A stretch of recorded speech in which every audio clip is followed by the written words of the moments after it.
पाप लोभ के कारण करता है व्यक्ति, लालच के कारण व्यक्ति पाप करता है। किस तरह से व्यक्ति पाप के कारण लोभ करके दुखी होता है, मेरे ध्यान में एक प्रसंग आ रहा है। एक ब्राह्मण देवता काशी जी पढ़कर जब वापस लौट रहे ना, एक सन्यासी उनसे पूछते हैं कि आप वेद अध्ययन करके आए, पाप के पिताजी का नाम क्या है? मेरे गुरुदेव ने तो नहीं बताया कि पाप का पिताजी कौन। तो जब पूछ क्या पाप के बाप का नाम क्या है, इन्होंने जाकर पूछा गुरुदेव बताइए पाप का पिताजी का नाम क्या है? गुरुजी ने कहा मुझे भी नहीं पता और मेरे गुरुदेव ने भी मुझे नहीं बताया है। अब जाओ संसार में कोई बता दे तो मेरे से भी आकर आप कह देना। अब वो सभी से जाके पूछे पाप का बाप कौन, पाप का पिता कौन, कोई भी नहीं बता पा रहा है। एक दिन एक रोड के किनारे किनारे सज्जन चल रहे हैं, वहां पर एक तुलसी का पौधा देखकर सोचा कि शायद ये किसी अच्छे सज्जन व्यक्ति का मकान है।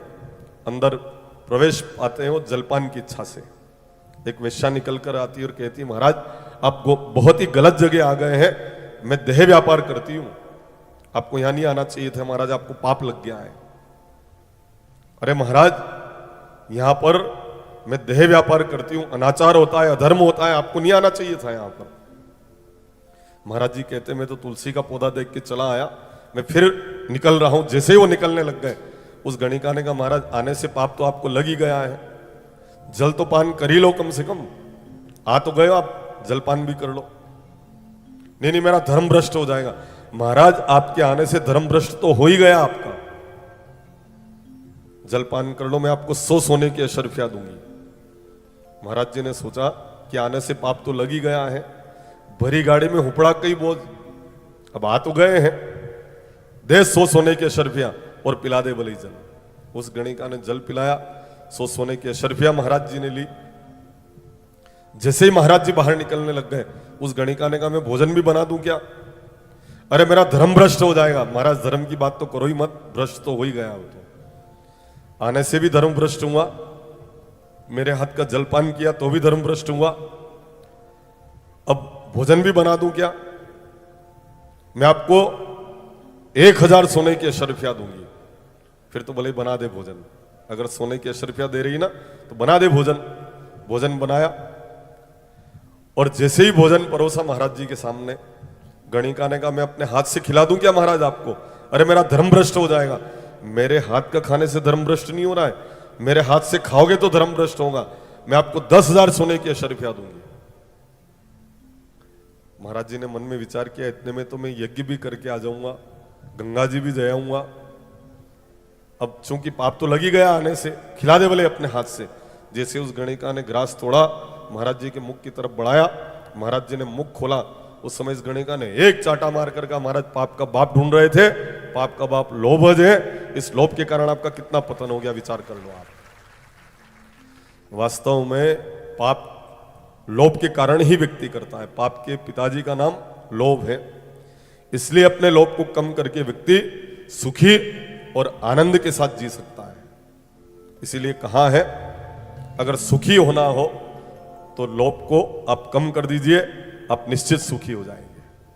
कहा भी तो है साईं इतना दीजिए, साईं इतना दीजिए, जामे कुटुंब समाय, जामे कुटुंब समाए, मैं भी भूखा ना रहूं, मैं भी भूखा ना रहूं, साधु भूखा न जाय, साधु भूखा न जाए, साधु भूखा न जाय, साधु भूखा न जाए। बोले श्री सतगुरुदेव की जय, श्री सांवरिया सेठ की जय। आज हम संकल्प लें लोभ को कम करके हम सुखी जीवन यापन करेंगे।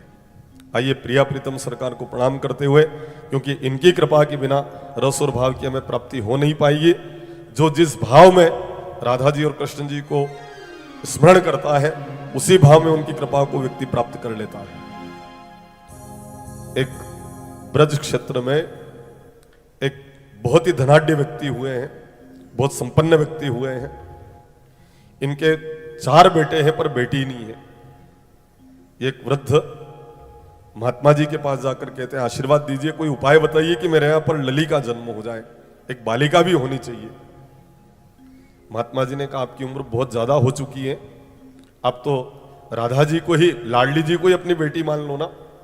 तब से वो राधा जी को ही अपनी बेटी मानते थे। जब भी कोई भी काम करना तो कहते मेरी लाली, मेरी बेटी राधा है। बार बार श्री लाडली जी को अपनी बेटी कहने से एक दिन लाडली जी के मन में आ गया कि क्यों ना पिताजी के यहां जाकर मैं चूड़ी पहन लूं। आज मनिहारिन चूड़ी पहनाने आई थी, 4 ही बहुओं को चूड़ी पहनाई, पर अचानक एक हाथ और प्रकट हो गया, उसमें भी चूड़ी पहनाई और बिल दिया उस मनिहारिन ने 5 महिलाओं को चूड़ी पहनाई है। इस धनाढ्य व्यक्ति ने कहा बहुएं 4 है और तू 5 का बिल, अगर 5 का बिल मुझे दे रही है और 5 महिलाओं को तूने चूड़ी पहनाई है, मतलब एक का तू झूठ बोलकर पैसा मेरे से लेना चाहती है। बहुएं 4 ही है तो 5 हाथ को चूड़ी तेने कैसे पहनाई है, मैं नहीं मानता।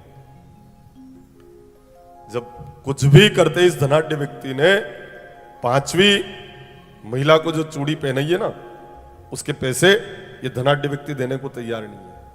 रात्रि में स्वप्न में राधा जी आकर कहते हैं कि बाबा बेटी मानने में संकोच नहीं हो रहा है, और आकर अगर बेटी ने चूड़ी पहन ली तो उसका पैसा देने में आपको संकोच हो रहा है। यह धनाढ्य व्यक्ति रात्रि में ही उठा और जाकर उस मनिहारिन से जाकर कहा तू बहुत भाग्यशाली नहीं है, क्योंकि राधा जी को मैं अपनी बेटी मानता था और वो आज तेरे हाथ से चूड़ी पहन के गए, मुझे दर्शन नहीं हुए, तुझे दर्शन हो गए। मैंने बेटी माना फिर भी मुझे उनके दर्शन नहीं हुए। देख तू कितनी भाग्यशाली नहीं है, जितना बिल तेरे को चाहिए बोल कितना चाहिए। जो उस मनिहारिन ने कहा वो जमा कराया और अब से साक्षात उनके दर्शन करने की लालसा मन में जाग गई और एक दिन बेटी के रूप में इस धनाढ्य व्यक्ति को श्री प्रियाजू सरकार के दर्शन भी हो जाते हैं। जो इच्छा मन में आप धारण करेंगे ना, उस रूप में प्रिया प्रीतम सरकार को आप प्राप्त कर सकते हैं। जब ये महिमा श्री प्रियाजू सरकार की है तो आइए बड़ी श्रद्धा से इनके नामों का गुणानुवाद करते हुए इनका आशीर्वाद हम प्राप्त करेंगे।